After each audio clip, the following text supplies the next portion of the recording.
Baka wala pa po kayo nito. Nakuha niya ang atensyon namin. Lilipat tuloy siya ng pwesto. Si Red Congo po yan. Malaki siya kaya maganda siyang tingnan. Makintab, tingnan nyo naman po. Kaya nakuha niya yung atensyon namin ngayong umaga. Nag-ikot po kami.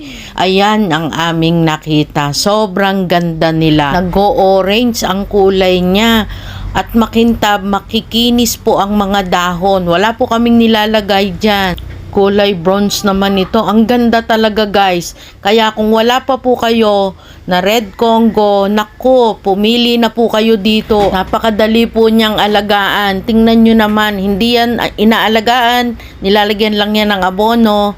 O, gaano kakintab ang kanyang dahon. Tingnan nyo guys. Lingon-lingon na sa bakuran, sa harapan. Kung wala pa, pwede nyo po ito kasi ilagay kahit saan. Kaya maganda po ang Red Congo. Hanap